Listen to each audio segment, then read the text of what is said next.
রাসূল করিম সাল্লাল্লাহু আলাইহি ওয়াসাল্লাম মক্কার আনাচে কানাচে গোত্রের বিভিন্ন গোত্রের কাছে কাছে গিয়ে দ্বীনের দাওয়াত পেশ করলেন। যত দাওয়াতে গিয়ে যায় তত নির্যাতন বাড়ে না কমে।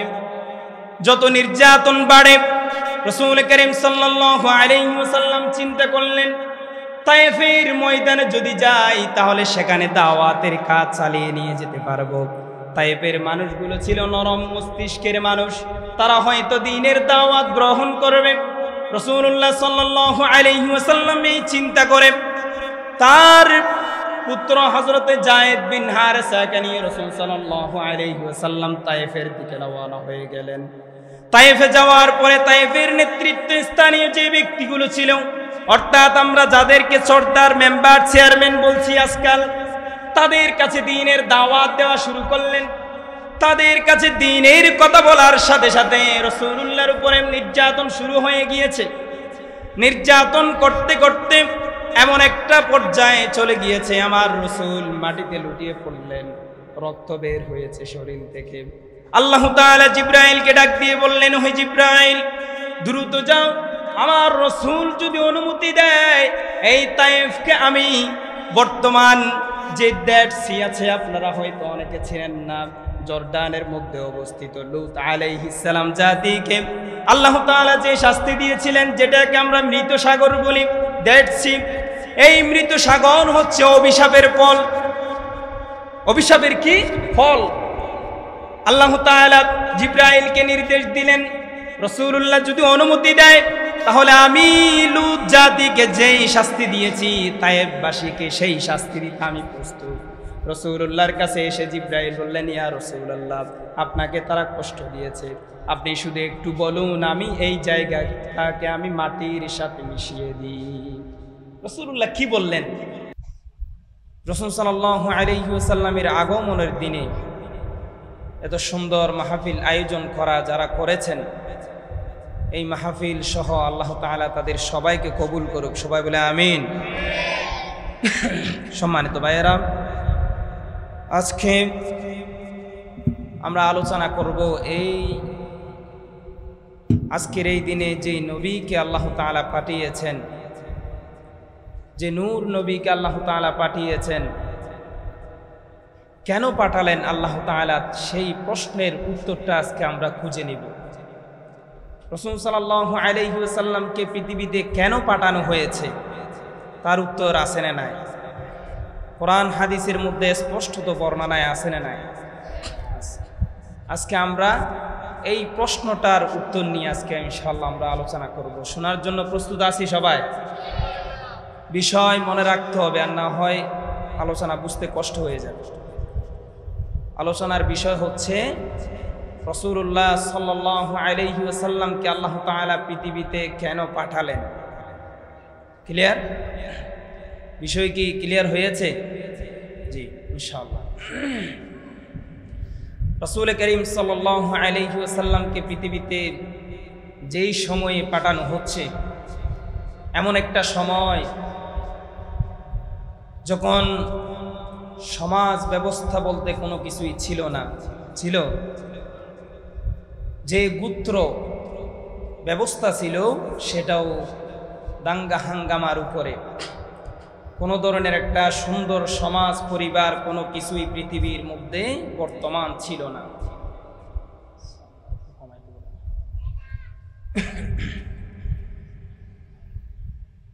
তাহলে এই একটা কঠিন সময়ে আল্লাহ তাআলা রাসূলুল্লাহকে পাঠিয়েছেন, ঠিক না? আওয়াজ সিনসিন আওয়াজ যেটা করছে এটা কমে যাবে, ঠিক আছে? আমরা আজকের আলোচনাটাকে কয়েকটা পয়েন্টে আলোচনা করব। আল্লাহ তাআলা এই রাসূলকে পাঠিয়েছেন, পর্যায়ক্রমে কি কি কাজ দিয়েছেন। রাসূলুল্লাহর কোনো কাজ দিয়ে পাঠিয়েছেন নাকি কোনো কাজ ছাড়া তিনি পৃথিবীতে পাঠালেন?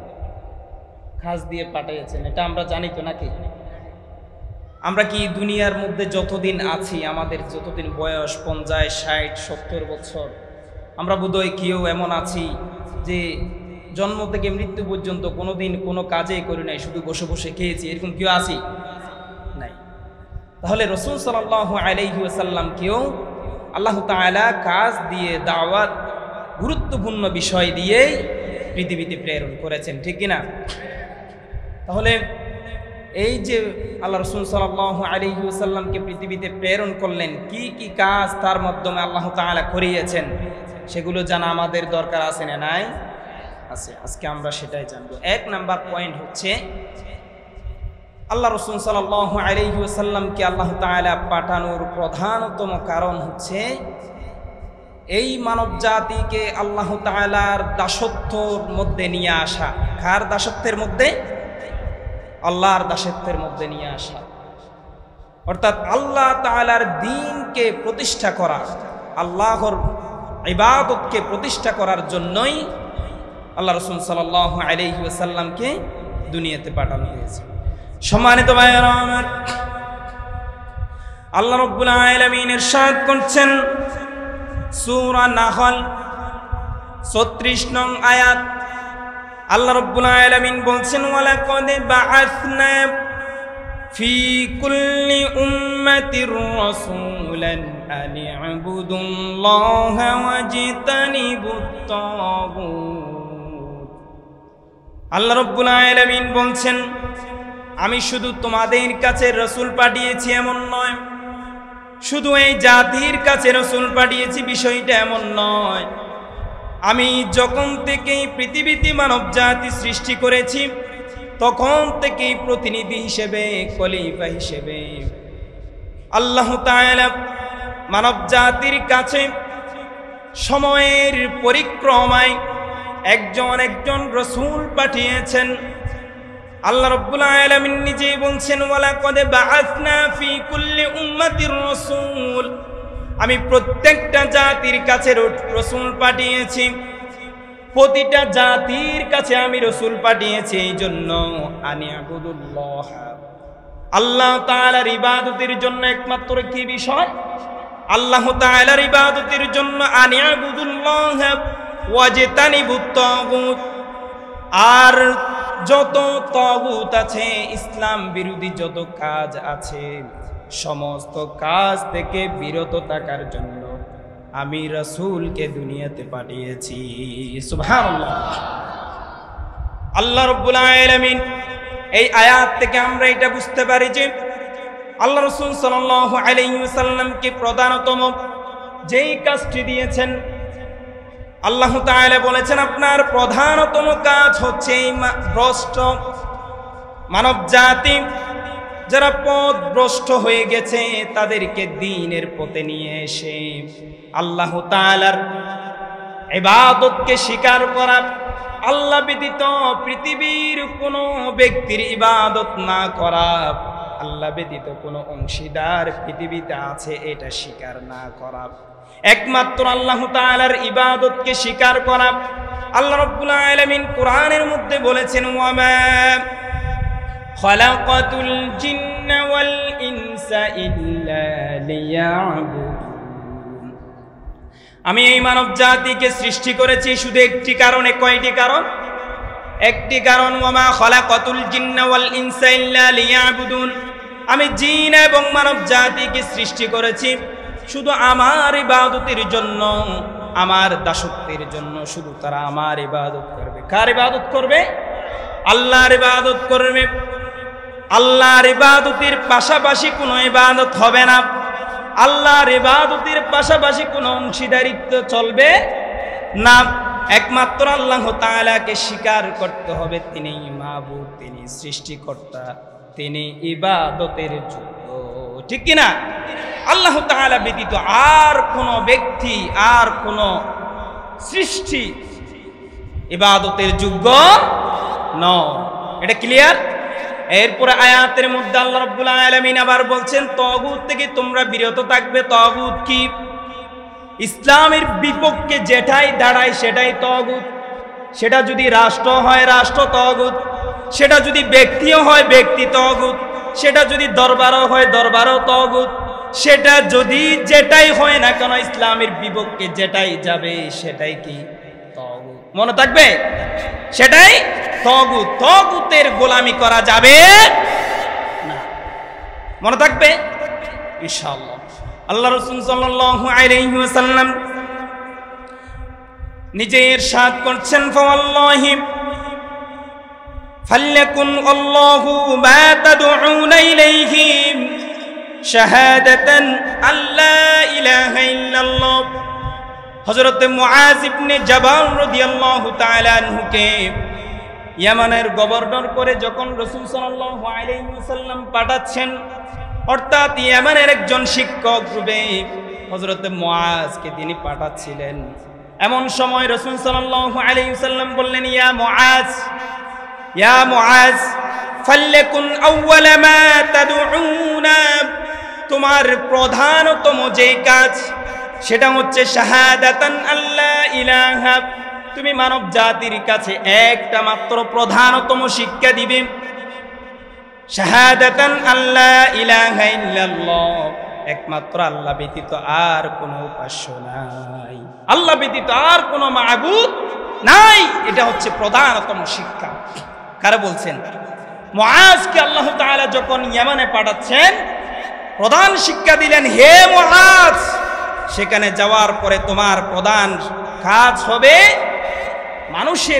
মানুষকে শিখানো যে আল্লাহ ব্যতীত আর কোনো ইবাদতের কোনো যোগ্য কেউ নাই, আল্লাহ একজনেই তিনি ইবাদতের যোগ্য, তিনি উপাস্য, আর কেউ না। আল্লাহ রাব্বুল আলামিন বলছেন, ওয়া মা আরসালনা মিন ক্বাবলিকা মির রাসূলিন ইল্লা নুহি ইলাইহি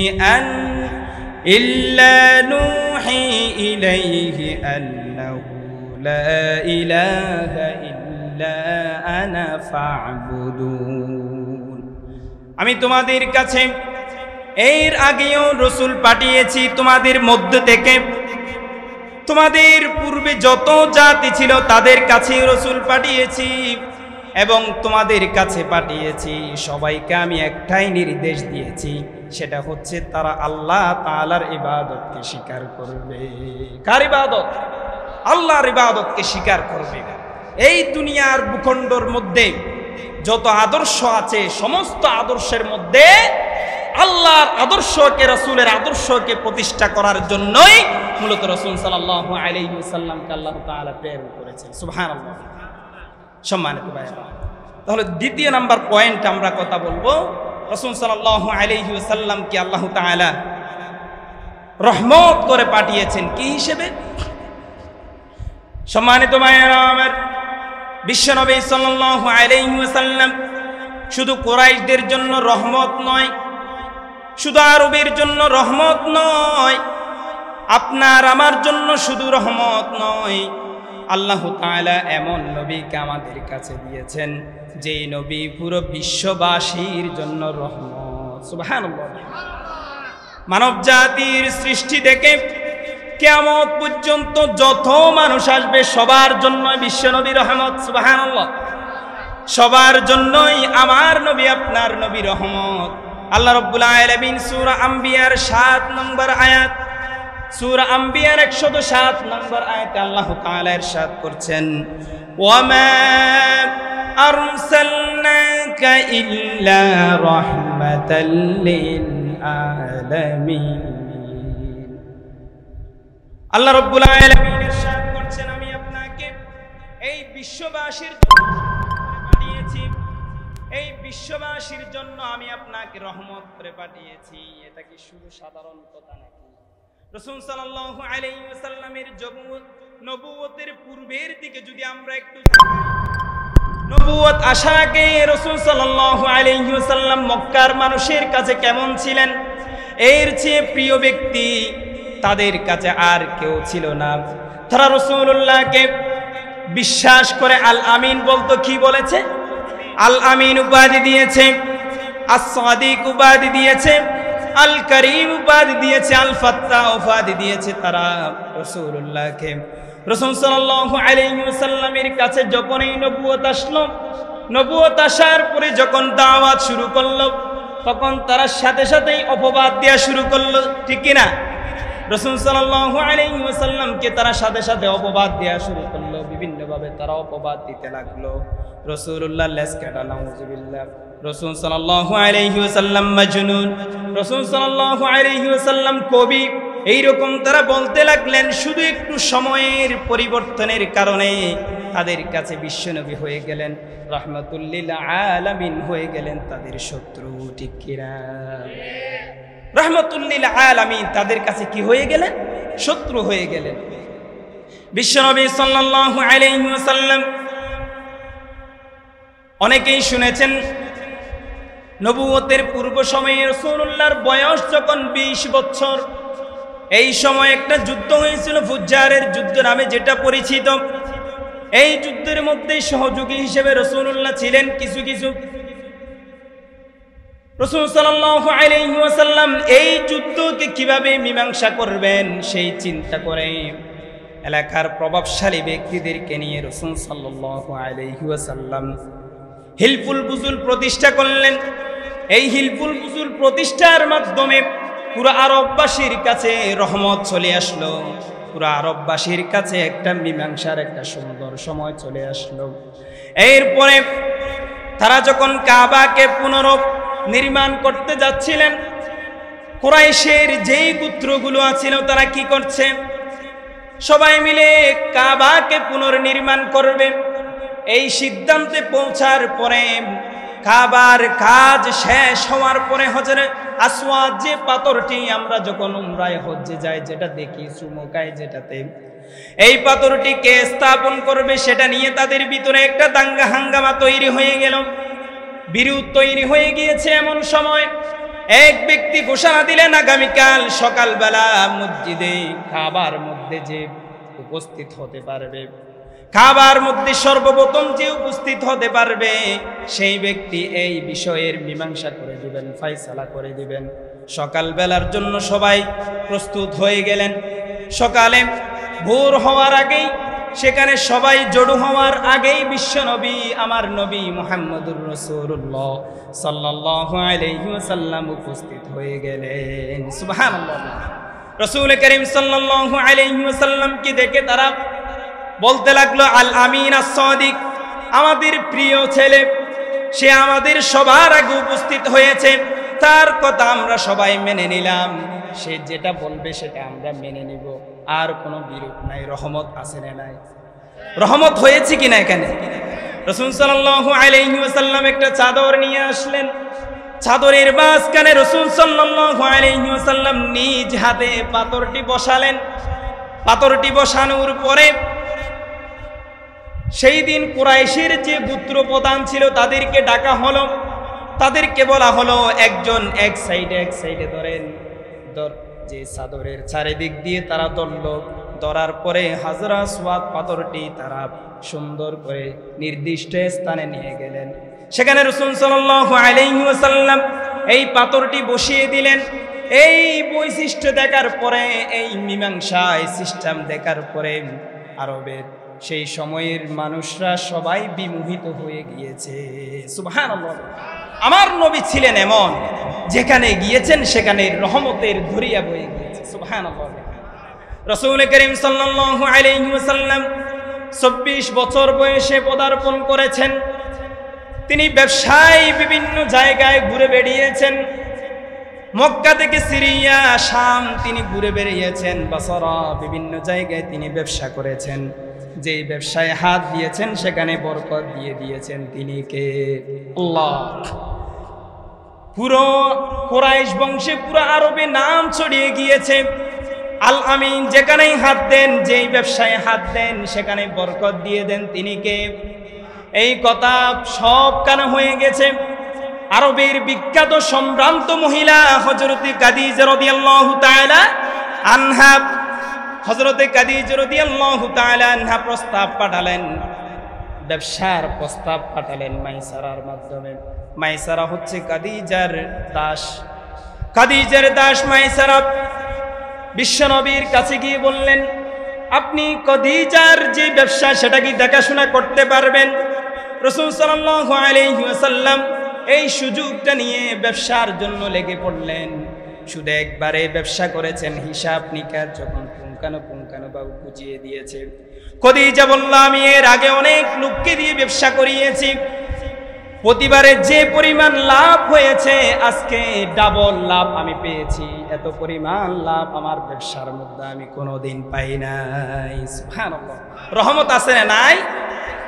এই অবস্থা দেখে রাসূল সাল্লাল্লাহু আলাইহি ওয়াসাল্লামের বিশ্বস্ততা দেখে, আমানতদারিতা দেখে, চরিত্র দেখে হযরত খাদিজা রাদিয়াল্লাহু তাআলা আনহা রাসূল সাল্লাল্লাহু আলাইহি ওয়াসাল্লামের জন্য পাগল হয়ে গিয়েছেন।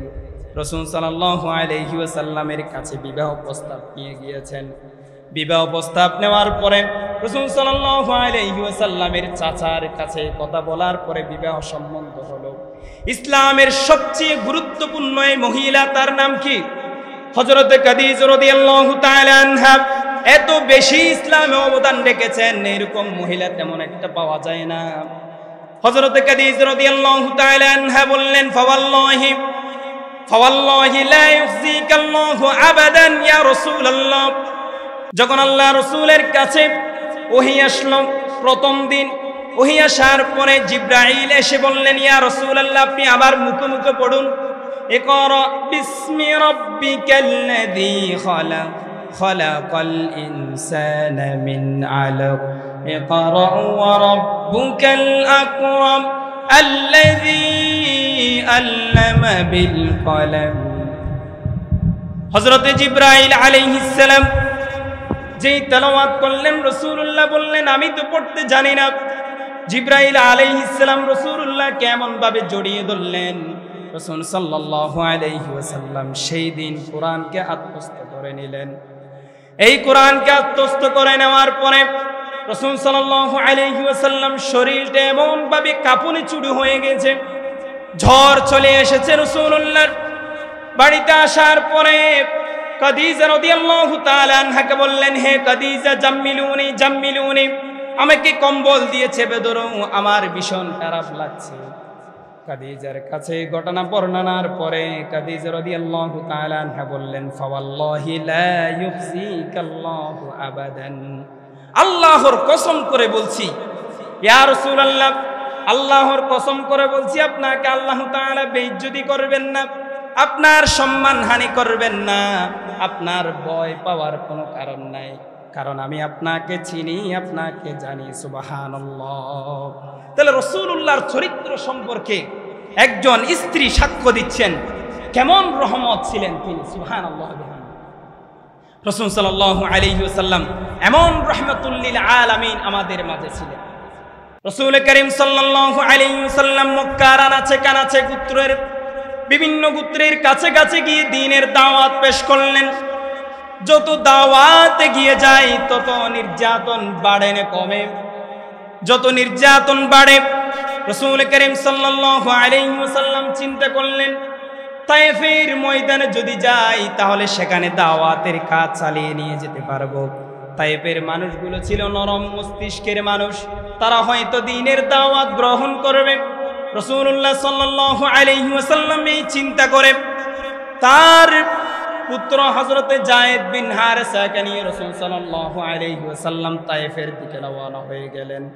তায়েফে যাওয়ার পরে তায়েফের নেতৃত্বে স্থানীয় যে ব্যক্তিগুলো ছিল, অর্থাৎ আমরা যাদেরকে সর্দার, মেম্বার, চেয়ারম্যান বলছি আজকাল, তাদের কাছে দ্বীনের দাওয়াত দেওয়া শুরু করলেন। তাদের কাছে দ্বীনের কথা বলার সাথে সাথে রাসূলুল্লাহর উপরে নির্যাতন শুরু হয়ে গিয়েছে। নির্যাতন করতে করতে এমন একটা পর্যায়ে চলে গিয়েছে, আমার রাসূল মাটিতে লুটিয়ে পড়লেন, রক্ত বের হয়েছে শরীর থেকে। আল্লাহ তাআলা জিবরাইলকে ডাক দিয়ে বললেন, হে জিবরাইল, দ্রুত যাও, আমার রাসূল যদি অনুমতি দেয় এই তায়েফকে আমি বর্তমান যে ডেড সি আছে, আপনারা হয়তো অনেকে ছিলেন না, জর্ডানের মধ্যে অবস্থিত লূত আলাইহিস সালাম জাতিকে আল্লাহ তাআলা যে শাস্তি দিয়েছিলেন, যেটাকে আমরা মৃত সাগর বলি, ডেড সি, এই মৃত সাগর হচ্ছে অভিশাপের ফল। অভিশাপের কি ফল? আল্লাহ তাআলা জিবরাইলকে নির্দেশ দিলেন, রাসূলুল্লাহ যদি অনুমতি দেয় তাহলে আমি লূত জাতিকে যেই শাস্তি দিয়েছি তায়েফবাসীকে সেই শাস্তি দিতে আমি প্রস্তুত। রাসূলুল্লাহর কাছে এসে জিবরাইল বললেন, ইয়া রাসূলুল্লাহ, আপনাকে তারা কষ্ট দিয়েছে, আপনি শুধু একটু বলুন, আমি এই জায়গাটাকে আমি মাটির সাথে মিশিয়ে দিই। রাসূলুল্লাহ কি বললেন? রাহমাতুল আলামিন। রাসূল করিম সাল্লাল্লাহু আলাইহি ওয়াসাল্লাম চোখের পানি পড়ে আর বলে, হে জিবরাইল, তুমি যদি তাদের কাজকে ধ্বংস করে দাও, পৃথিবী থেকে মুছে দাও, আমি কাদের কাছে দ্বীনের দাওয়াত নিয়ে যাব? তারা হয়তো আজকে বুঝে নাই, তারা আরেকদিন বুঝবে। আমি তাদের কাছে আবার আসব, তারা দ্বীনের কাজ গ্রহণ করবে। সুবহানাল্লাহ। আজকে সেই তায়েফ হয়ে গেছে একটা নিদর্শন, ইসলামের গুরুত্বপূর্ণ জায়গা পরিণত হয়েছে এই তায়েফ। যদি রাসূল সাল্লাল্লাহু আলাইহি ওয়াসাল্লাম সেই দিন এই সিদ্ধান্ত না নিতেন, তাহলে তায়েফ আজকে মাটির সাথে মিশিয়ে যেত, তায়েফের হয়তো একটা ইতিহাস রচিত হয়ে যেত, ঠিক কিনা? সম্মানিত ভাইয়ের, তাহলে এমন একজন রাহমাতুল লিল আলামিন আল্লাহ তাআলা আমাদের কাছে পাঠিয়েছেন। আল্লাহ তাআলা সূরা আলে ইমরানের 159 নং আয়াত রব্ব করিম বলছেন, ফাবিমা রাহমাতিন মিনাল্লাহি লিনতা লাহুম ওয়ালাউ কুনতা ফাজ্জান গালিজাল কলবি লানফাদ্দু মিন হাওলিক। আল্লাহ রাব্বুল আলামিন বলছেন, হে রাসূল, আমি আপনাকে কর্কশবাসী হিসেবে পৃথিবীতে প্রেরণ করি নাই, আপনাকে আমি প্রেরণ করেছি নরমবাসী হিসেবে, কোমলবাসী হিসেবে। আপনার কাছে যারাই আসবে আপনি তাদের সাথে মুহাব্বতের সুরে, কোমলের সুরে আপনি কথা বলবেন। রাসূল সাল্লাল্লাহু আলাইহি ওয়াসাল্লাম কখনো অ্যাগ্রেসিভ মুডে গরম ভাষায় কথা বলেছেন এরকম ইতিহাস নাই। এই জন্য দায়ীদের প্রধানতম বৈশিষ্ট্য হচ্ছে তারা মানুষের কাছে যাবে নরম মন নিয়ে। আল্লাহ তাআলা ফেরাউনের কাছে যখন মূসাকে পাঠাচ্ছেন, মূসা আলাইহিস সালামকে বলেছেন, তুমি তার কাছে গিয়ে আস্তে আস্তে ধীরে ধীরে কথা বলবে। আবার মূসাকে বাদ দিয়ে হারুন আলাইহিস সালামকে নির্দেশ দিলেন যে তুমি ফেরাউনের কাছে যাও, দ্বীনের দাওয়াত গ্রহণ করো। সুবহানাল্লাহ। তাহলে রাসূল সাল্লাল্লাহু আলাইহি ওয়াসাল্লাম ছিলেন কোমলবাসী, রহমতের অধিকারী একজন ব্যক্তি আমাদের কাছে পাঠিয়েছেন। আল্লাহ রাব্বুল আলামিন ইরশাদ করছেন, আল্লাযীনা ইয়াত্তাবিউনা আর-রাসূলাল উম্মিয়াল্লাযী ফাল্লাযীনা আমানু বিহি ওয়া আযযারুহু ওয়া নাসারুহু ওয়াত্তাবাউন-নূরাল্লাযী উলাইকা হুমুল মুফলিহুন। সবাই বলি আল্লাহু আকবার। সম্মানিত ভাইয়েরা আমার, এই আয়াতের মধ্যে আল্লাহ তাআলা মানব জাতির 3টি গুণের কথা বলা হয়েছে। তারাই সফল কাম, উলাইকা হুমুল মুফলিহুন। ওই ব্যক্তিগুলো, ওই জাতিরা সফল কাম। খারাপ আল্লাযীনা আমানু, যারা এই নবীর উপর ঈমান এনেছে। রাসূল সাল্লাল্লাহু আলাইহি ওয়াসাল্লাম ঈমানের ঘোষণা দেওয়ার সাথে সাথে, নবীর ঘোষণা দেওয়ার সাথে সাথে যারা ঈমান এনেছে, ফাল্লাযীনা আমানু, যারা ঈমান এনেছে, ওয়া'আযযারুহু, এবং ঈমান আনার পরে যারা তাকে সম্মান করেছে। 3 নম্বর হচ্ছে ওয়ানাসারুহু, ঈমান আনার পরে তাকে সম্মান করেছে, সম্মানের সাথে সাথে এবং তাকে সহযোগিতা করেছে। যেমন সাহাবায়ে কেরামদের যদি দিকে আমরা একটু তাকাই, সাহাবায়ে কেরামরা ইসলাম গ্রহণের সাথে সাথে, রাসূলুল্লাহর সাথে সাথে আবার তারা দ্বীনের দাওয়াতি কাজে আঞ্জাম দিয়েছেন, যুদ্ধের ময়দানে আঞ্জাম দিয়েছেন। রাসূলুল্লাহ যেদিকেই নির্দেশ করেছেন সেদিকেই তারা গিয়েছেন। সুবহানাল্লাহ। তাহলে এটাই হচ্ছে মুসলমানিত্বের পরিচয়। রাসূলুল্লাহর ভালোবাসাকে আপনার জীবনের সাথে মিলে একাকার হয়ে যেত। রাসূল সাল্লাল্লাহু আলাইহি ওয়াসাল্লামের সম্মানের জন্য আমার আপনার জীবনকে বিলিয়ে দিতে হবে। এটাই হচ্ছে রাসূলুল্লাহর ভালোবাসা। সম্মানিত ভাইয়েরা আমার, রাসূল সাল্লাল্লাহু আলাইহি ওয়াসাল্লাম যে আদর্শ রেখে গিয়েছে, সেই আদর্শকে নিজের জীবনে বাস্তবায়ন করার নামই হচ্ছে ভালোবাসা। ঠিক কি না? কথা কি বোঝা যায়? আপনার পরিবারে আপনি ব্যক্তি হিসেবে রাসূলকে যেমনি ভালোবাসেন, আপনার পরিবারে রাসূলুল্লাহর ভালোবাসা থাকতে হবে। রাসূলুল্লাহর ভালোবাসা থাকা মানে আপনি ইসলামের পূর্ণাঙ্গ নিয়ম মেনটেন করে আপনি পরিবার পরিচালনা করবেন। আপনি সমাজপতি, সমাজের হর্তাকর্তা। আপনি যদি রাসূলকে ভালোবাসেন তাহলে আপনাকে এটা মাথায় রাখতে হবে যে রাসূলুল্লাহর যে সমাজ ব্যবস্থা সেটা যেন আপনি প্রয়োগ করেন। সমাজের মধ্যে রাসূল সাল্লাল্লাহু আলাইহি ওয়াসাল্লাম যে নিদর্শন রেখে গিয়েছেন সেটা যাতে আপনি প্রয়োগ করেন, সেটাই রাসূলুল্লাহর ভালোবাসা। আপনি একজন রাষ্ট্রের প্রতিনিধি, এমপি, মন্ত্রী যাই হন না কেন, আপনাকে রাষ্ট্রের ক্ষেত্রে রাসূলুল্লাহ যে অবদান রেখে গিয়েছে সেটাই আপনাকে পালন করতে হবে। সেটাই হচ্ছে রাসূলুল্লাহর ভালোবাসা। সুবহানাল্লাহ। তাহলে কি আমরা বুঝতে পারছি? এই ভালোবাসা যখন আপনি বাস্তব জীবনে প্রয়োগ করবেন তখন এই রহমত সৃষ্টি হবে, তখন এই রাসূলুল্লাহর রহমত আসবে, ঠিক কি না? আজকে মানব জাতির কাছে রাসূলুল্লাহর আদর্শকে বিলুপ্ত করে দেওয়া হয়েছে। ইসলামকে বানানো হয়েছে একটা শুধুমাত্র একটা ধর্ম, আর ইসলামের বাইরে যা আছে রাষ্ট্র পরিচালনা, সংসদ পরিচালনা, আন্তর্জাতিক পররাষ্ট্রনীতি যা যা আছে এগুলো কি ইসলাম থেকে আলাদা করা হয়েছে, ঠিক না? ইসলাম থেকে আলাদা করা হয়েছে বিদায় মুসলমানদের জন্য আজকে লাঞ্ছনা, অবমাননার কোনো শেষ সীমা নাই। অথচ রাসূল সাল্লাল্লাহু আলাইহি ওয়াসাল্লামের এমন একটা জীবন যেখানে আপনি পরিবার পরিচালনা থেকে শুরু করে সমাজ, রাষ্ট্র, এই যে আমরা দুই একটা ঘটনা বললাম, হিলফুল ফুজুল প্রতিষ্ঠা, ব্যবসায় নিয়োগ এবং কাবার যে বিষয় সবগুলো তো হচ্ছে সমাজপতিদের কাজ, সেগুলো রাসূল সাল্লাল্লাহু আলাইহি ওয়াসাল্লাম আঞ্জাম দিয়েছেন কি দেন নাই? এরপরে নবুয়ত আসার পরে 13 বছর মক্কায় দাওয়াতি কাজ করেছেন। কয় বছর? 13 বছর শেষ হওয়ার পরে মদিনায় রাষ্ট্র পরিচালনার জন্য 10 বছর কাজ করেছেন। সেগুলো কি আমার আপনার জীবনে আছে? আছে? নাই।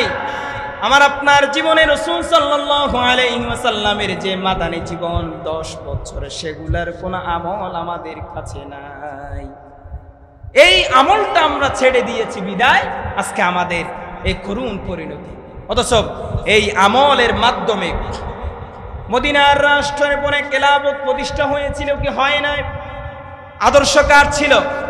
রাসূল সাল্লাল্লাহু আলাইহি ওয়াসাল্লামের আদর্শ ছিল। এরপরে উমাইয়া খেলাফত প্রতিষ্ঠা হয়েছে, রাসূলুল্লাহর আদর্শ ছিল। এরপরে আব্বাসীয় খেলাফত প্রতিষ্ঠা হয়েছিল, প্রায় 400 বছর স্থায়ী ছিল রাসূলুল্লাহর আদর্শের উপরে। ওসমানীয়রা ছিল প্রায় 600-800 বছর পর্যন্ত রাসূলুল্লাহর আদর্শের উপরে। যেই দিন থেকে আমরা এই আদর্শকে ছেড়ে দিয়েছি সেই দিন থেকে আমরা গোলামে পরিণত হয়েছি, ঠিক কিনা? সেই দিন থেকে আমরা গোলামে পরিণত হয়েছি, মানব জাতির গোলামে আমরা পরিণত হয়েছি। আল্লাহ রাসূল সাল্লাল্লাহু আলাইহি ওয়াসাল্লাম বললেন, আমাকে আল্লাহ তাআলা কারোর সাথে গাল মন্দ করার জন্য পাঠানো হয় নাই, কাউকে গালি দেওয়ার জন্য আমি পৃথিবীতে আসে নাই। ইন্নী লাম আবআস লা'নান, আমাকে কাউকে গালি দেওয়ার জন্য পৃথিবীতে পাঠানো হয় নাই। ওয়া ইন্নামা বুইসতু রাহমাতান, আমাকে রহমত করে পৃথিবীতে প্রেরণ করা হয়েছে। তাহলে রাসূলুল্লাহকে কি হিসেবে প্রেরণ করা হয়েছে? রাহমাতুল লিল আলামিন করে প্রেরণ করা হয়েছে। আমরা বুঝতে পারছি এটা। 3 নাম্বার পয়েন্ট হচ্ছে উত্তম চরিত্র।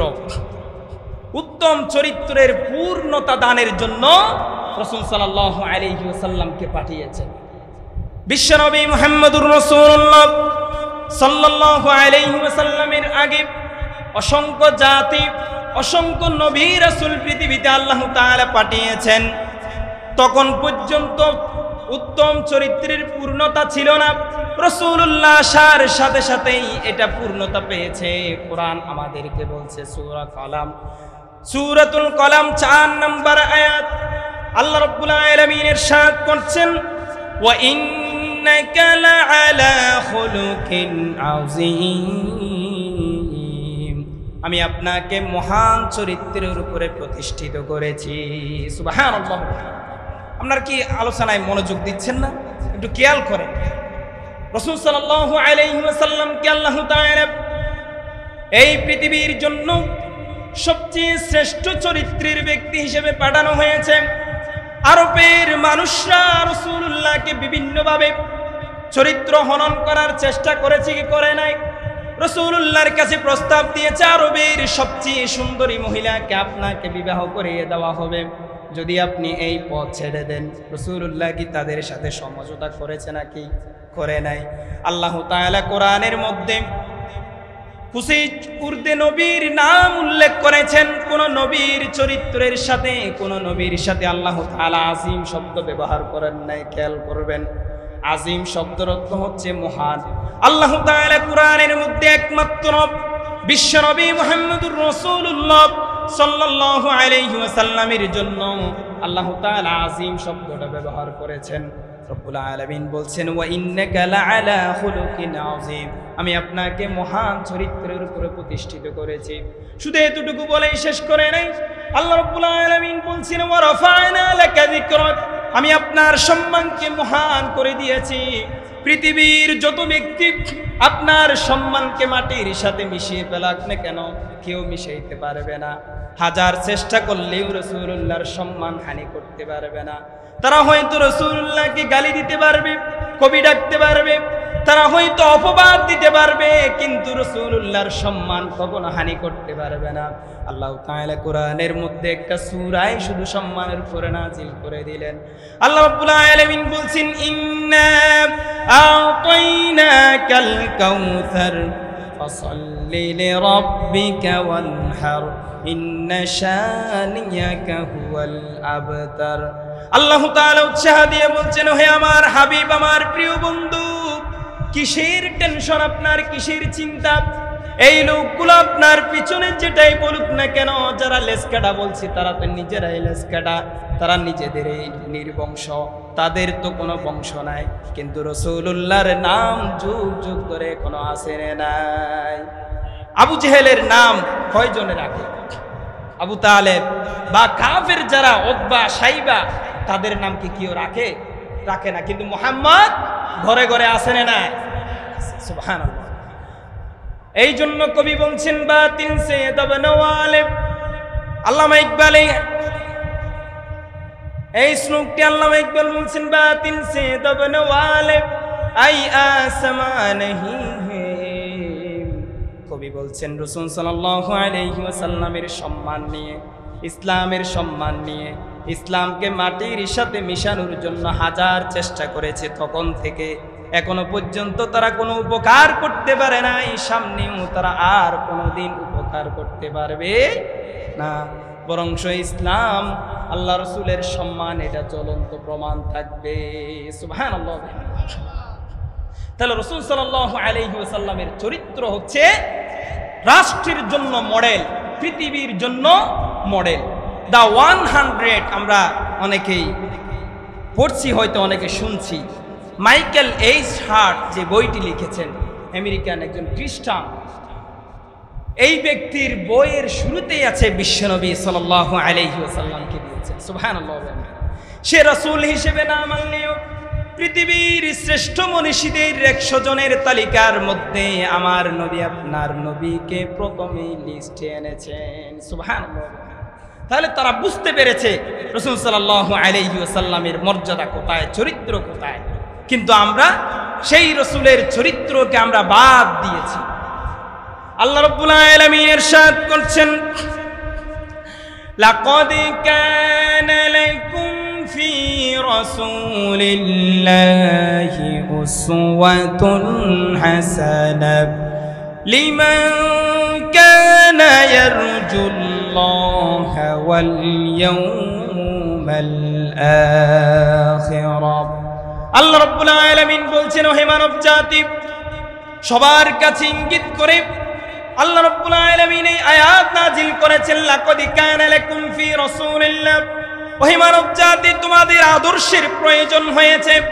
পশ্চিমাদের থেকে দাঁড় করো, তাদের বানানো আদর্শ তোমরা দাঁড় করো। কিছুদিন সমাজতন্ত্র, আবার কিছুদিন গণতন্ত্র, আবার কিছুদিন আরেকটা তন্ত্র নিয়ে আসি রাষ্ট্র পরিচালনার চিন্তা করো, বিচার পরিচালনার চিন্তা করো। না না না, আল্লাহ তাআলা বলছেন লাকাদ কানা লাকুম ফি রাসূলিল্লাহি উসওয়াতুন হাসানাহ। আমি তোমাদের কাছে যেই রাসূলকে পাঠিয়েছি তার কাছে এমন আদর্শ দিয়েছি, তোমার যেটাই প্রয়োজন হবে সব কিছু তুমি তার মধ্যে পেয়ে যাবে। সুবহানাল্লাহ। কোনটা লাগবে? স্বামী হিসেবে লাগবে, রাসূলুল্লাহর কাছে যাও। শ্বশুর হিসেবে মান সম্মান, রাসূলুল্লাহর কাছে যাও। পরিবার পরিচালনার জন্য লাগবে, রাসূলুল্লাহর কাছে যাও। বিচার বিভাগ থিওরি লাগবে, রাসূলুল্লাহর কাছে যাও। আছে না? সুবহানাল্লাহ। আল্লাহ রাব্বুল আলামিন নিজে বলছেন উসওয়ায়ে হাসানা। এই জন্য রাসূল সাল্লাল্লাহু আলাইহি ওয়াসাল্লাম নিজে থেকেই বলতেন, সাহাবায়ে কেরামদেরকে নিয়ে মসজিদে নববীর মধ্যে রাসূলুল্লাহ বসে আছেন। এমন সময় রাসূলুল্লাহ বললেন, এই আমার সাহাবীরা শুনো, আমার কথা তোমরা ভালো করে শুনো। খায়রুকুম লিআহলি, খায়রুকুম লিআহলি ওয়া আনা খায়রুকুম লিআহলি। পৃথিবীর মধ্যে সবচেয়ে শ্রেষ্ঠ ব্যক্তিকে তোমরা জানো নাকি? সাহাবায়ে কেরামরা বললেন, ইয়া রাসূলুল্লাহ আপনি বলুন। রাসূলুল্লাহ বললেন, পৃথিবীর মধ্যে শ্রেষ্ঠ ব্যক্তি হচ্ছে সে যে স্ত্রীর কাছে শ্রেষ্ঠ, তার স্ত্রীর কাছে শ্রেষ্ঠ। আর আমি হচ্ছি সবার কাছে শ্রেষ্ঠ, কারণ আমি আমার স্ত্রীর কাছে শ্রেষ্ঠ। সুবহানাল্লাহ। আচ্ছা, আমাদের স্ত্রীদের কাছে গিয়ে যদি আমরা জিজ্ঞাসা করি, আমাদের স্ত্রীদের কাছে গিয়ে আমরা যখন জিজ্ঞাসা করব আপনার স্বামী সম্পর্কে শুধু 2টা বাক্য বলে যান, তা আপনি চিন্তা করুন তো আপনার সম্পর্কে পজিটিভ কিছু বলবে, ভালো কিছু বলবে নাকি নেগেটিভ কিছু বলবে? যদি মনে হয় যেন আপনার সম্পর্কে নেগেটিভ ধারণা দিবে, তাহলে বুঝতে হবে রাসূলুল্লাহর ভাষা অনুযায়ী আপনি হলেন পৃথিবীর সবচেয়ে নিকৃষ্ট ব্যক্তি। আল্লাহ রাব্বুল আলামিন এখানেই সাক্ষ্য দিয়েছেন। রাসূল সাল্লাল্লাহু আলাইহি ওয়াসাল্লাম নিজেই বলেছেন, খায়রুকুম লিআহলি ওয়া আনা খায়রুকুম লিআহলি। রাসূলুল্লাহ সাল্লাল্লাহু আলাইহি ওয়াসাল্লাম দুনিয়া থেকে বিদায় হওয়ার পরে অসংখ্য মানুষ সাহাবায়ে কেরাম রাসূল সাল্লাল্লাহু আলাইহি ওয়াসাল্লামের স্ত্রীদের কাছে কাছে গিয়ে জিজ্ঞাসা করলেন, হে আম্মাজান, রাসূল সাল্লাল্লাহু আলাইহি ওয়াসাল্লামের ভিতরের চরিত্র তো আমরা জানি না, ঘরের ভিতরে তিনি কেমন আচরণ করেন সেটা তো আর আমরা জানি না, যদি আপনারা একটু বলতেন। আম্মাজান আয়েশা রাদিয়াল্লাহু তাআলা আনহা বললেন, রাসূলুল্লাহর কোনো দ্বিমুখিতা ছিল না, বাহিরে এক ধরনের চরিত্র, আপনাদের সাথে এক ধরনের কথা, আমাদের সাথে আরেক ধরনের কথা। রাসূলুল্লাহ এরকম ছিলেন না। কানা খুলুকুহুল কুরআন, আল্লাহ তাআলা কোরআনটা যেমনি ভাবে নাজিল করেছে, রাসূল সাল্লাল্লাহু আলাইহি ওয়াসাল্লামের চরিত্র ছিল জীবন্ত কোরআন। সুবহানাল্লাহ। তাহলে আমরা বুঝতে পারছি রাসূলুল্লাহর চরিত্র কেমন ছিল। আল্লাহ রাসূল সাল্লাল্লাহু আলাইহি ওয়াসাল্লাম নিজেই বলছেন, ইন্নামা বুইসতু লিউতাম্মিমা মাকারিমাল আখলাক, আমাকে আল্লাহ তাআলা পৃথিবীতে পাঠিয়েছেন চরিত্রের পূর্ণতা দেওয়ার জন্য। আমার আসার আগে যত নবী, যত জাতি পৃথিবীতে এসেছে, কেউ চরিত্রের মধ্যে পূর্ণতা ছিল না। একমাত্র আমার মাধ্যমে পুরো পৃথিবীতে চরিত্র আদর্শের দিক দিয়ে আল্লাহ তাআলা পূর্ণতা দিয়েছেন। সুবহানাল্লাহ ওয়া বিহামদিহি। তাহলে রাসূল সাল্লাল্লাহু আলাইহি ওয়াসাল্লামের যে সুন্নাহ, যে আদর্শ, সেটা আমরা লালন করি না। আমরা ভালোবাসা অন্তর থেকে ভালোবাসি, কিন্তু কাজে আমরা বাস্তবায়ন করি না। কাজে যদি আমরা বাস্তবায়ন করতাম, তাহলে আমাদের সমাজে মিথ্যা কথা থাকতো, আমানতহীন একজন আরেকজনের সম্পদ বক্ষণ করা, এতিমের সম্পদ বক্ষণ করা, এগুলো থাকতো। 4 নম্বরে যে পয়েন্ট, আল্লাহ রাসূল সাল্লাল্লাহু আলাইহি ওয়াসাল্লামকে আল্লাহ তাআলা পাঠিয়েছেন কিতাব ও হিকমার শিক্ষা দেওয়ার জন্য। কিতাব কি? কিতাব হচ্ছে আল্লাহ তাআলার কোরআন। কিতাব কি? কথা বলতে হবে। কিতাব কি? আল্লাহ তাআলার কোরআন আমরা পড়ি। হিকমা হচ্ছে রাসূলুল্লাহ সাল্লাল্লাহু আলাইহি ওয়াসাল্লামের সুন্নাহ। আল্লাহ রাব্বুল আলামিন ইরশাদ করছেন, কামা আরসালনা ফীকুম রাসূলাম মিনকুম ইয়াতলু আলাইকুম আয়াতিনা ওয়া ইউযাক্কিকুম ওয়া ইউআল্লিমুকুমুল কিতাবা ওয়াল হিকমা। আল্লাহ রাব্বুল আলামিন বলছেন, আমি যে রাসূলকে তোমাদের কাছে পাঠিয়েছি তার প্রধানতম কাজ হচ্ছে কামা আরসালনা ফীকুম রাসূলাম মিনকুম ইয়াতলু আলাইকুম, যে কোরআনকে আমি পাঠিয়েছি সেটা তোমাদেরকে পড়ে পড়ে শোনানো, তোমাদের কাছে তেলাওয়াত করা। ইয়াতলু আলাইকুম আয়াতিনা ওয়া ইউযাক্কিকুম, আর সেই কোরআন অনুযায়ী তোমাদেরকে পরিশুদ্ধ করা, পবিত্র করা। ঈমান আনার আগে সমস্ত মুসলমান অন্তর ছিল নাপাক। অন্তর ছিল কি? নাপাক। কারণ সে শিরক করেছে, মুশরিক ছিল। এই কারণে আল্লাহ তাআলা বলছেন, আয়াতিনা ওয়া ইউযাক্কিকুম, এই কোরআনের মাধ্যমে আমি মানব জাতিকে আমি পরিশুদ্ধ করেছি, পবিত্র করেছি। ওয়া ইউআল্লিমুকুমুল কিতাবা, আর কিতাব শিক্ষা দেওয়া, ওয়াল হিকমা, এবং হিকমা শিক্ষা দেওয়া কিতাব কি? আল্লাহ রাসূল সাল্লাল্লাহু আলাইহি ওয়াসাল্লামের কাছে যখন কোরআন আসতো, ওহি যখন নাজিল হতো, সাহাবায়ে কেরামদেরকে তিনি শুনিয়ে দিতেন, সাহাবায়ে কেরামরা সেটা মুখস্থ করে নিতেন এবং সেটা বিভিন্ন জায়গায় জায়গায় লিখে রাখতেন। সাহাবায়ে কেরামরা নিজেরাই বলছেন, আমরা যে কোরআনের আয়াত মুখস্থ করতাম সেটা নিজের জীবনে বাস্তবায়ন করার চেষ্টা করতাম। যতক্ষণ না একটা আয়াত আমরা নিজের জীবনে বাস্তবায়ন করতে পারি নাই, আমরা আরেকটা আয়াত মুখস্থ করতাম না। যেটা মুখস্থ করেছি এটার বাস্তব প্রমাণ দেখিয়ে আমরা আরেকটা আয়াত মুখস্থ করতাম। সুবহানাল্লাহ। সম্মানিত ভাইয়েরা, আমাদের সমাজটা এমন তৈরি হয়েছে, আমার আপনার বাচ্চা ক্লাস 1 থেকে মাস্টার্স পর্যন্ত শেষ করে ফেলে, প্রতিটা ক্লাসে 10 থেকে 15টা বই আছে না নাই, গণিত ইংলিশ আছে না নাই। এই বইগুলোর জন্য আমার সন্তান যদি কোনোভাবে ফেল করে আমার মান সম্মান যাবে, আমার সম্মান যদি, আমার মান সম্মান গেলে সমাজের একটা অবস্থা তৈরি হয়ে যাবে আমার। শুধু এই কারণে আমরা সন্তানের জন্য আলাদা প্রাইভেটের ব্যবস্থা করি, টিচারের ব্যবস্থা করি কি করি না? আমরা শুধু একটা জবের জন্য, একটা ভালো রেজাল্টের জন্য এত চেষ্টা করি। ক্লাস 10-এ পরীক্ষা দিয়ে এসেছি, এরপরে ইন্টারে দিয়ে, এরপরে অনার্স মাস্টার্স সবগুলো শেষ করি শুধু একটা চাকরির জন্য। কিসের জন্য? শুধু একটা চাকরির জন্য বা একটা সফল হওয়ার জন্য, পৃথিবীতে একটু সফলতার জন্য আমরা এত কষ্ট করি আমাদের সন্তানদের জন্য। কিন্তু সম্মানিত ভাইয়েরা আমার, আমরা কি একবারও চিন্তা করেছি এই আমার সন্তান, তার কাছে যখন আমি গণিতের সূত্রগুলো জিজ্ঞাসা করি, গড়গড় করে সে গণিতের সূত্রগুলো বলতে পারে, তার কাছে যখন আমি একটা সূরা জিজ্ঞাসা করব সে বলতে পারে কিনা, সেটা কি একবারও চিন্তা করেছি? অথচ আল্লাহ রাব্বুল আলামিন বলছেন, আফালা ইয়াতাদাব্বারুনাল কুরআন, তোমরা কি কোরআন নিয়ে একবারও গবেষণা করো না? যেই কোরআনকে আমি তোমাদেরকে দিয়েছি, আল্লাহ তাআলা কোরআনের কোন জায়গায় এটা বলেন নাই যে তোমরা কোরআনটা তেলাওয়াত করো। রমাদান মাস যখন আসে, বিশেষ করে আমাদের মা বোনদের কাছে খতম দেওয়ার একটা প্রতিযোগিতা তৈরি হয়, হয় কিনা? খতম দেওয়ার একটা প্রতিযোগিতা তৈরি হয়।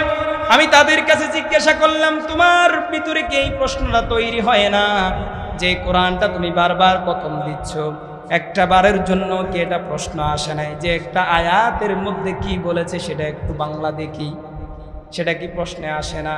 সম্মানিত ভাইয়েরা আমার, পুরো জিন্দেগি আমরা শেষ করে দিয়েছি নিজের সফলতার জন্য, পুরো জিন্দেগিটা শেষ করে দিয়েছি একটা চাকরির পিছনে, পুরো জিন্দেগিটা শেষ করে দিয়েছি পরিবারটা কিভাবে সুন্দর করে পরিচালনা করব। কিন্তু এই সংক্ষিপ্ত সময়ের পরে যে বিশাল জিন্দেগি আছে, সেই জিন্দেগি যে কোরআনের উপরে অপেক্ষা করছে সেটা আমরা জানি না।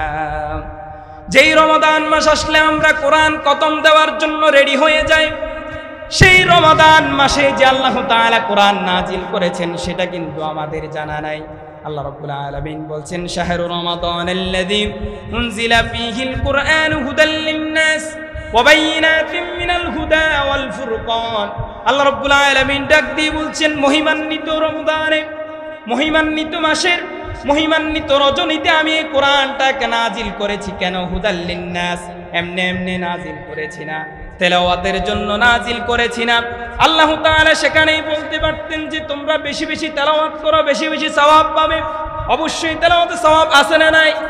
আছে, সেটা আমরা কখনো স্বীকার করি না। কিন্তু আল্লাহ রাব্বুল আলামিন বলছেন হুদাল লিন-নাস, আমি মানব জাতির হিদায়াতের জন্য এই কোরআন নাজিল করেছি।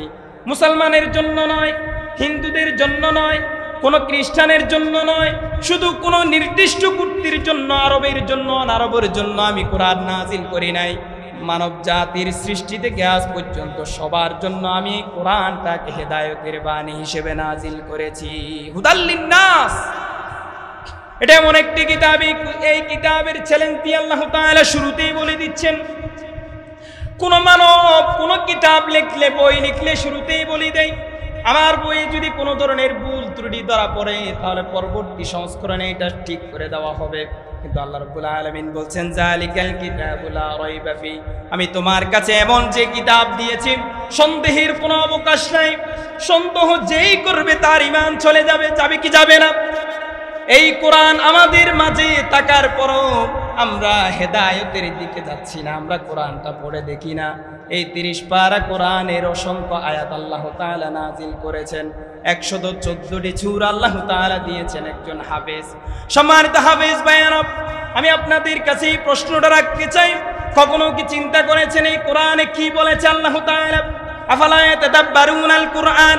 আল্লাহ রাব্বুল আলামিন বলছেন, আমি তোমাদেরকে যে কোরআন দিয়েছি সেটা নিয়ে তোমরা চিন্তা করো, গবেষণা করো, পড়াশোনা করো। পড়াশোনা করলেই তোমরা বুঝতে পারবে যে এই কোরআন হচ্ছে জ্ঞানের মধ্যে সর্বশ্রেষ্ঠ কিতাব। সুবহানাল্লাহ। হুদাল লিন্নাস ওয়া বাইয়িনাতিন মিনাল হুদা ওয়াল ফুরকান।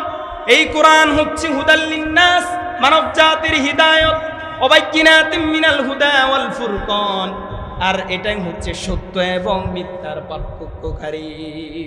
সত্য মিথ্যা আপনি কখন বুঝবেন? এই জন্য তো আমরা সত্য আর মিথ্যা কোনটা এটা আমরা পার্থক্য করতে পারতেছি না। আমাদের কেউ আমাদের কাছে সেজে গুজে সুন্দর করে বললে আমাদের কাছে সেটাও সত্য মনে হয়, আমি যেটা বলি সেটাও সত্য মনে হয়, আরেকজন আসি যেটা বলে সেটাও সত্য মনে হয়। কেন জানেন? ওই যে কোরআনের মূল মেসেজ আপনার আমার কাছে না। অথচ আল্লাহ রাব্বুল আলামিন বলছেন, হুদাল লিন্নাস ওয়া বাইয়িনাতিন মিনাল হুদা ওয়াল ফুরকান। এই কোরআন যে গবেষণা করবে, এই কোরআন যে পড়াশোনা করবে, এই কোরআন নিয়ে যে পড়াশোনা করবে, সেই বুঝতে পারবে সত্য কোনটা আর মিথ্যা কোনটা। সুবহানাল্লাহ। তাহলে কোরআন পড়ার দরকার আছে না? শুধু তেলাওয়াত করব নাকি অর্থ সহ পড়ব? আমি আজকে আপনাদের কাছে বিনীত অনুরোধ, আপনাদের কাছে আরজ রাখি, প্রতিটা বাড়িতে বাড়িতে অর্থ সহ একটা কোরআন আপনারা কিনে ফেলবেন, অর্থ সহ নিবেন। আপনারা প্রশ্ন না করার কারণেই আজকে আমাদের মসজিদের ইমামগুলো নিজেরাও পড়াশোনা করেন। আপনি যখন বাড়িতে একটা আয়াত অর্থ সহ পড়বেন আপনি বুঝবেন না, কারণ আপনি আওয়াম হিসেবে এটা বুঝার কথা না। পড়বেন, যখন পড়বেন তখন প্রশ্ন তৈরি করে দিবেন তিনি কে, আবার উত্তর তিনি সেখানে দিয়ে দিবেন। সুবহানাল্লাহ। ডক্টর মরিস বুকাইলি আমরা নাম শুনেছি, মেডিকেল সায়েন্সের একজন ডাক্তার। মরিস বুকাইলি মেডিকেল সায়েন্সের সমাধান করতে পারছে না। তার ছাত্ররা মরিস বুকাইলিকে বলল, হে স্যার, আপনি যে বিষয়টা নিয়ে সমাধান করতে পারছেন না সেটা কোরআনের মধ্যে আছে। মরিস বুকাইলির মাথা উঠে গেল। মক্কার মরুপ্রান্তরে ১৫০০ বছর আগে, ১৫০০ বছর আগে যেখানে বালুকময় পরিস্থিতি, আধুনিক কোনো ছোঁয়া সেখানে লাগেনি, এই পরিস্থিতির মধ্যে যে কোরআনটা নাজিল হয়েছে সেটাতে আধুনিক চিকিৎসা ব্যবস্থা কেমনে থাকতে পারে সেটা তো আমার প্রশ্নে আসে না। মরিস বুকাইলি কোরআন থেকে বল ধরার জন্য আরবি শিখলেন। আমি সংক্ষেপে ঘটনাটা বলছি। আরবি শিখে কোরআন হাতে নিলেন। মরিস বুকাইলি বললেন, আমার জিন্দেগিতে আমি যা পড়াশোনা করেছি আমি কোনোদিন রাত জেগে পড়াশোনা করি নাই, কিন্তু কোরআন হাতে নেওয়ার সাথে সাথে আমি সেই রাত্রে একটা মিনিটের জন্য আমি ঘুমাই নাই। সুবহানাল্লাহ। যেই রাতে আমি কোরআন হাতে নিয়েছি, প্রথম দিন আমি তো নাস্তা পানি খাওয়া দাওয়া তো ছেড়েই দিয়েছি, রাতে একটা মিনিটের জন্য আমার ঘুম আসে নাই। সুবহানাল্লাহ। কোরআনটা হচ্ছে এত মজার জিনিস, কিন্তু আমরা কোরআন না পড়ার কারণে আমরা জানি। সম্মানিত ভাইয়েরা, কোরআনটা এতটা গুরুত্বপূর্ণ বিষয়, এই জন্য আপনার সন্তানের জন্য টিচার রাখেন, কোরআন শেখার জন্য তেমনিভাবে একটা টিচার রেখে দিবেন, এবং সন্তান থেকে আপনি তদারকি নিবেন কোরআন সে পারে কিনা, কোরআন সে জানে কিনা, কোরআন অনুযায়ী সে আমল করে কিনা, আপনি তার কাছ থেকে তদারকি।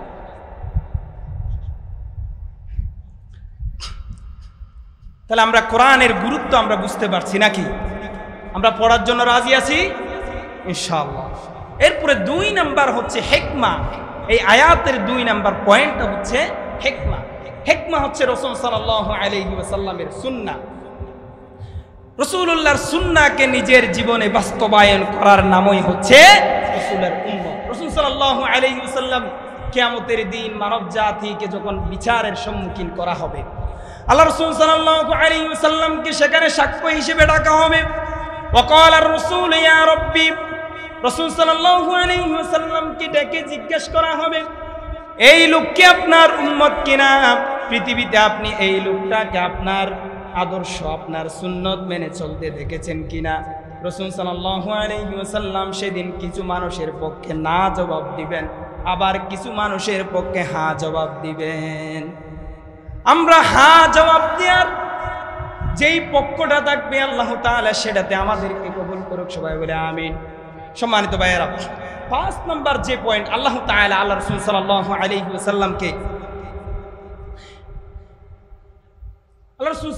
আলাইহি ওয়াসাল্লামকে সুসংবাদ দানকারী, সাক্ষ্যদাতা, ভয় ভীতি দানকারী হিসেবে আল্লাহ তাআলা আল্লাহ রাসূলকে পাঠিয়েছেন।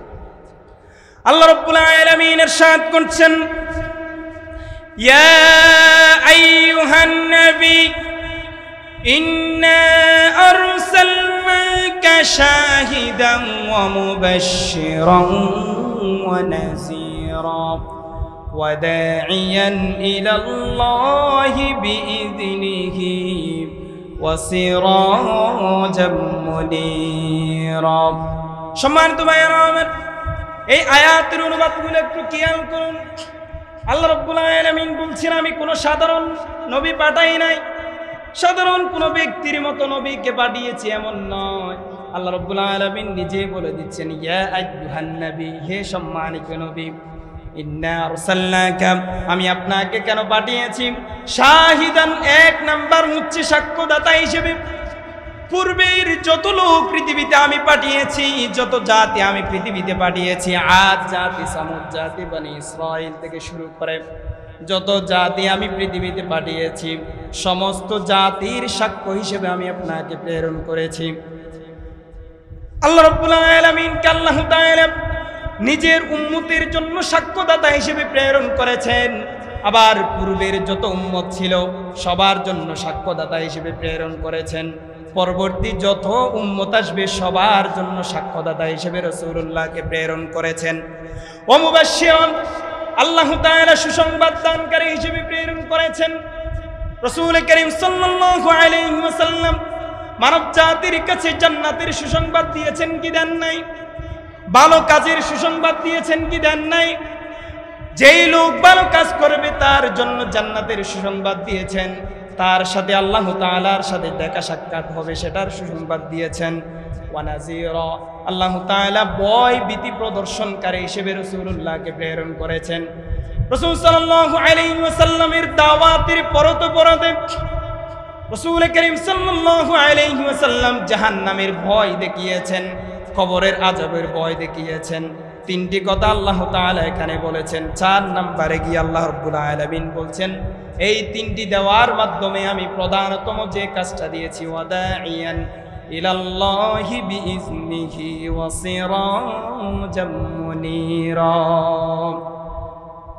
প্রধানতম যেই কাজ, ওয়াদাইয়ান ইলাল্লাহি বিইজনিহি, রাসূলুল্লাহর প্রধানতম কাজ হচ্ছে আল্লাহর দিকে মানুষকে ডাকা।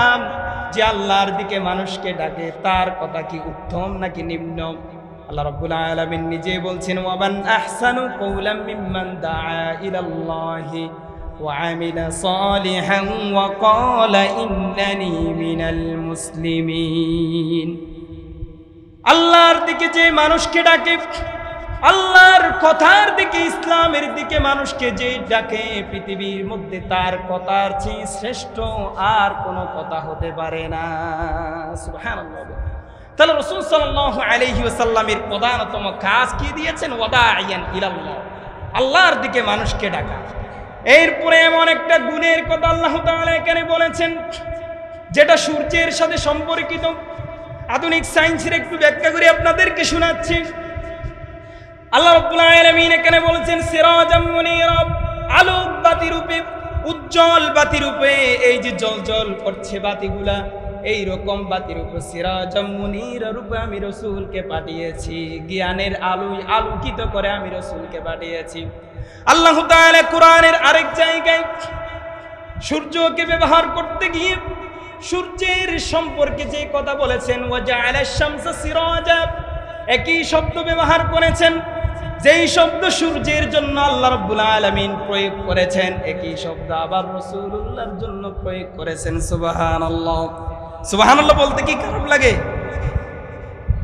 আল্লাহ তাআলা বলছেন ওয়াজআলাশ শামসা সিরাজা, তোমাদের মাথার উপরে আমি যে সূর্যকে রেখেছি, প্রয়োগ করেছি, দিনের বেলায় তোমরা আলো পাও, জ্বলজ্বল যে আলো, সেই আলোর মাধ্যমে আমরা পৃথিবীর যত জীব আছে, যত জীবন আছে, সমস্ত জীবন এই সূর্য থেকে আসে। যদি সূর্য 2 দিন উদিত না হয়, পৃথিবীর সমস্ত গাছপালা মারা যাবে। সম্মানিত ভাইয়েরা আমার, এই যে বাহ্যিক দিক থেকে যেটা দেখা যায় সূর্য, সেটাকে আমরা গ্রহণ করেছি, কিন্তু একই শব্দ ব্যবহার করে রাসূলকে আমাদের কাছে পাঠিয়েছেন সিরাজাম মুনীরা, সেটা কলবের জন্য, মানুষের হেদায়েতের জন্য, সেটাকে আমরা গ্রহণ করতে পারি নাই। আমরা কত বড় নিমুখ খারাপ! আল্লাহর 2টা জিনিস, দুটোটা কার দান? আল্লাহর দান। তার ক্ষেত্রে আমরা প্রশ্ন তৈরি করেছি, অথচ আল্লাহ তাআলা বলছেন ইয়া আইয়ুহাল্লাযীনা আমানু আতিউল্লাহ ওয়া আতিউর রাসূল। আল্লাহ এবং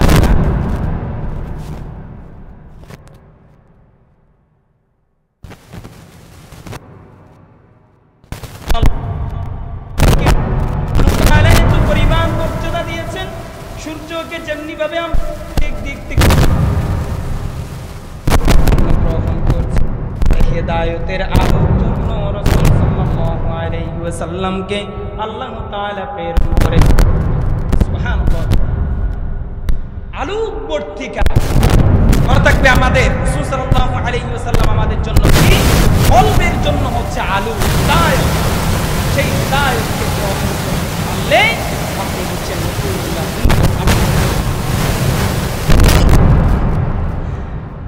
আল্লাহ রাব্বুল আলামিন কোরআনের মধ্যে ইরশাদ করছেন ইয়া আইয়ুহার রাসূল বাল্লিগ মা উনজিলা ইলাইকা মির রাব্বিক। আল্লাহ তাআলা বলছেন হে আমার নবী, আমি আপনার কাছে যে কিতাব পাঠিয়েছি, যে আয়াত আমি আপনার কাছে দিয়েছি, আপনি তা পুঙ্খানুপুঙ্খভাবে মানবের কাছে পৌঁছে দেওয়ার জন্য পৃথিবীতে প্রেরণ করা হয়েছে। এই কাজ কি শুধু আল্লাহ রাসূলের কাজ, মানুষের কাজ? রাসূল সাল্লাল্লাহু আলাইহি ওয়াসাল্লাম দুনিয়া থেকে বিদায় হয়ে যাওয়ার পরে, রাসূল সাল্লাম দুনিয়া থেকে চলে যাওয়ার পরে এই দাওয়ার কাজ কি বন্ধ হয়ে যাবে? দাওয়ার কাজ কি বন্ধ হয়ে যাবে? আল্লাহ তাআলা বলছেন উদউ ইলা সাবিলি রাব্বিকা বিল হিকমা ওয়াল মাউইজাতিল হাসানা। আল্লাহ তাআলার দিকে তোমরা মানুষকে ডাকো হিকমা এবং মাউইজার মাধ্যমে। সুবহানাল্লাহি ওয়া বিহামদি।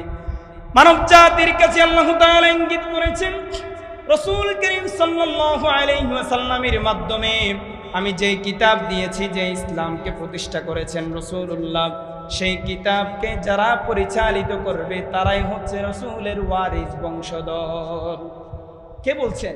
আল্লাহ রাসূল সাল্লাল্লাহু আলাইহি ওয়াসাল্লাম বলেছেন আল উলামা ওয়ারাসাতুল আম্বিয়া। আমি যা রেখে গেলাম, আমি কোনো ধন সম্পদ, কোনো সম্পদ ব্যাংক ব্যালেন্স আমার কোনো কিছু রেখে যাই নাই। আমার যে জ্ঞান, যে ইসলাম আমি যেটাই রেখে গিয়েছি, সেটা যারা প্রচার করবে, প্রসার করবে, দাওয়ার কাজ করবে, তারাই হচ্ছে আমার বংশধর। সুবহানাল্লাহ।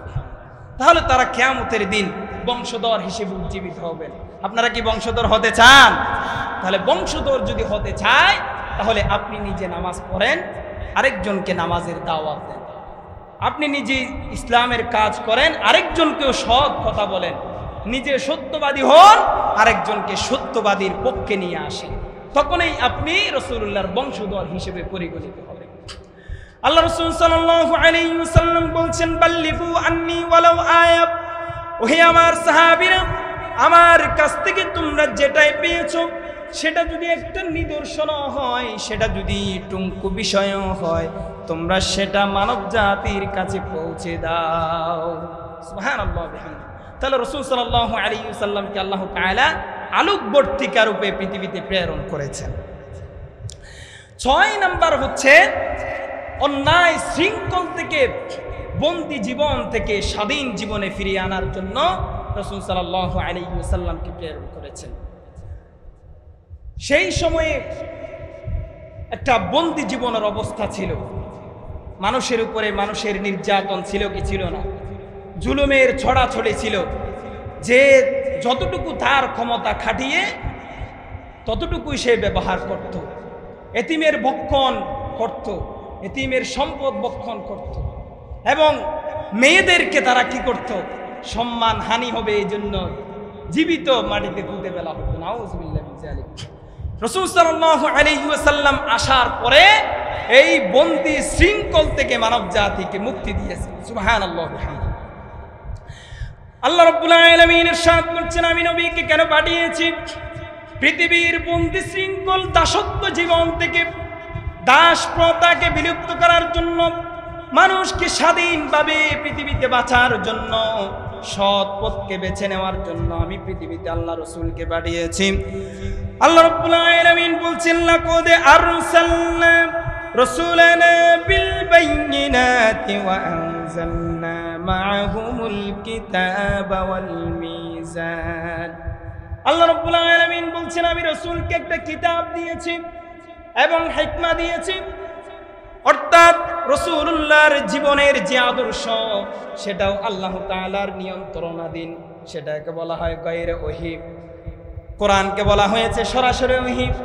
আর আল্লাহ রাসূল সাল্লাল্লাহু আলাইহি ওয়াসাল্লামের জীবনীকে বলা হয় গায়রে ওহী। অর্থাৎ দুটোটাই হচ্ছে আল্লাহ তাআলার নিয়ন্ত্রণাধীন।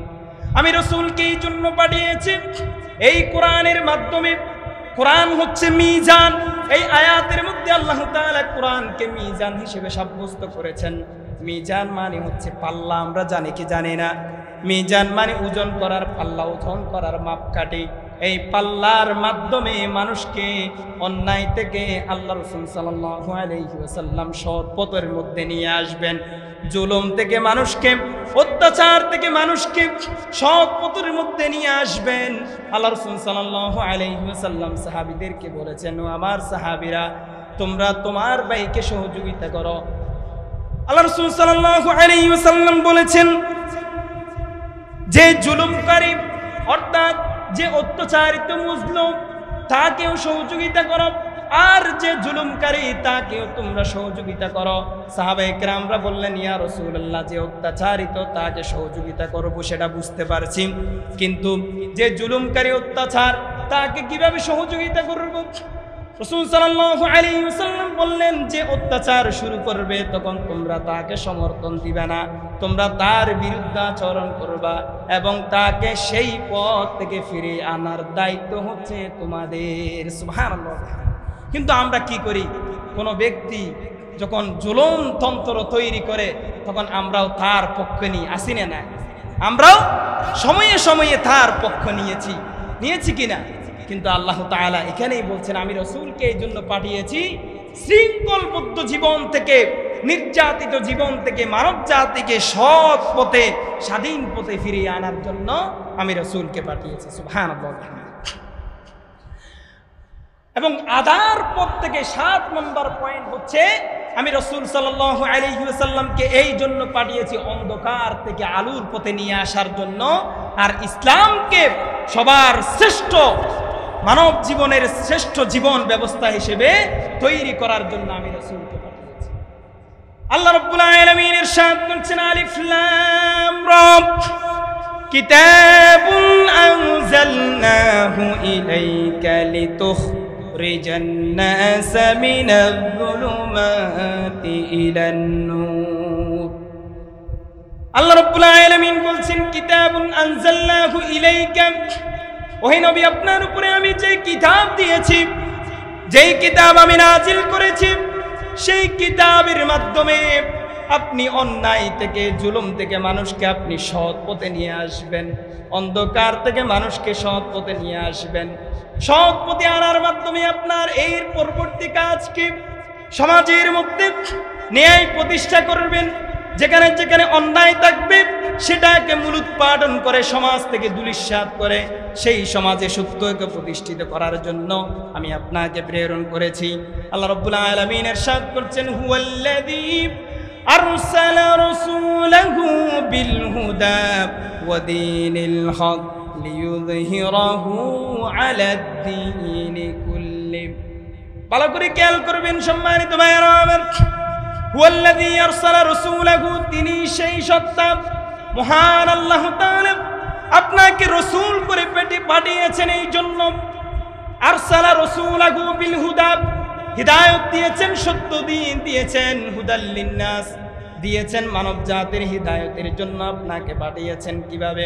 আল্লাহ তাআলা বলছেন হুয়াল্লাযী আরসালা রাসূলাহু বিল হুদা ওয়া দীনিল হক, সত্য দিন দিয়েছেন, ওয়া দীনিল হক লিইয়ুযহিরাহু আলাদ দীনি কুল্লি, আপনি এই কিতাবের মাধ্যমে এই দ্বীনকে আপনি পৃথিবীর যত চলমান দ্বীন আছে, পৃথিবীর চলমান যত ধর্ম আছে, প্রান্ত ধর্ম, সমস্ত ধর্মের উপরে ইসলামকে প্রতিষ্ঠিত করার জন্য আমি আপনাকে প্রেরণ করেছি। সুবহানাল্লাহ বিহামদিহি। তাহলে আমরা কি বুঝতে পারলাম? ইসলাম পৃথিবীতে এসেছে রাজত্ব করার জন্য, গোলামি করার জন্য নয়, ঠিক কি না? ইসলাম পৃথিবীতে গোলামির জন্য আসে নাই। আমরা তো গোলামির বাপ নিয়ে বসে আছি, কিন্তু রাজত্বের জন্য আমাদেরকে পাঠানো হয়েছে।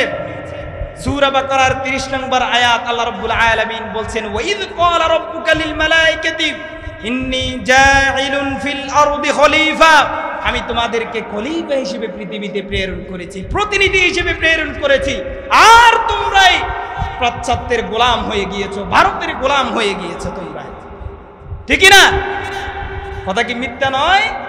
যতদিন পর্যন্ত আমরা কোরআনের নিয়ম অনুসরণ করেছি, কোরআনকে সংবিধান হিসেবে মেনেছি, রাসূলুল্লাহর আদর্শকে নিজের জীবনে ধারণ করেছি, ততদিন পর্যন্ত পৃথিবীর ইতিহাসে আমাদের মাথা ছিল উঁচু, ঠিক কিনা?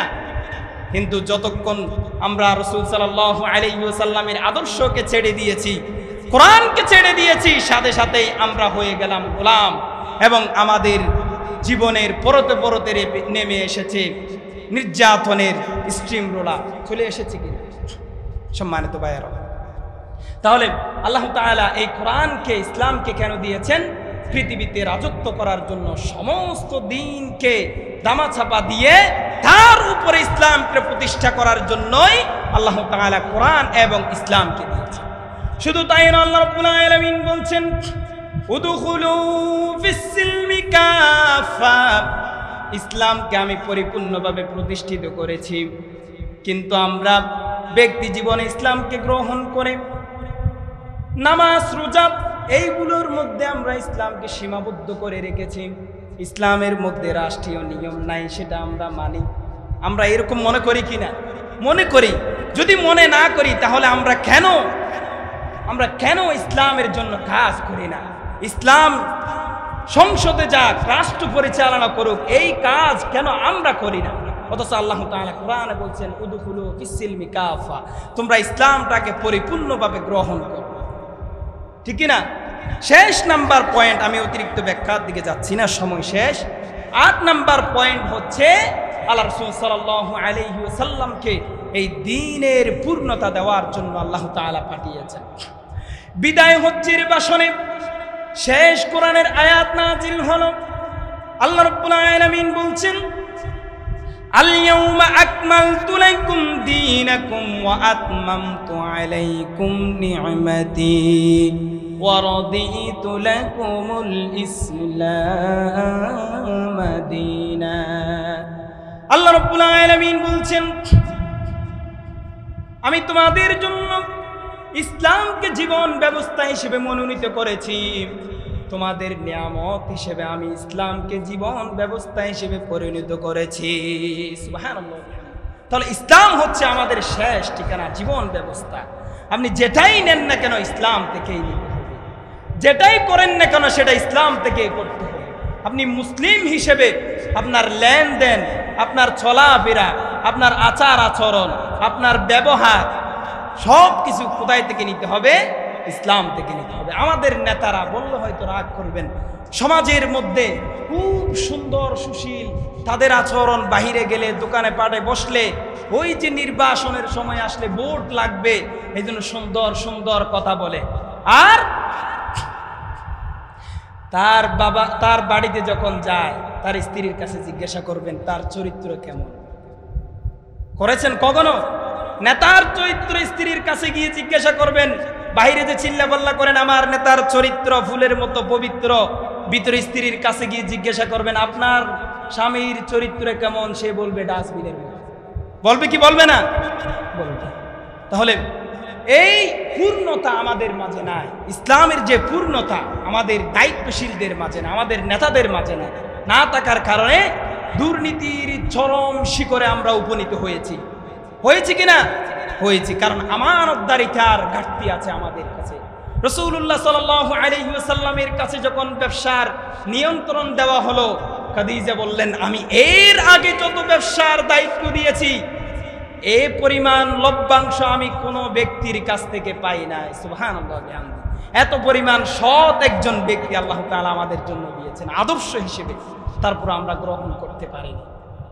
আল্লাহ রাসূল সাল্লাল্লাহু আলাইহি ওয়াসাল্লাম সেই দিন ১৬ লক্ষ সাহাবীকে সামনে নিয়ে রাসূল করিম সাল্লাল্লাহু আলাইহি ওয়াসাল্লাম ডাক দিয়ে বললেন, আলা হাল বাল্লাগতু, আমি কি তোমাদের কাছে এই দিন পৌঁছাতে পেরেছি? সাহাবায়ে কেরামদেরকে আল্লাহ রাসূল সাল্লাল্লাহু আলাইহি ওয়াসাল্লাম জিজ্ঞাসা করলেন, আমি তোমাদের কাছে কি দিন পৌঁছাতে পেরেছি কিনা?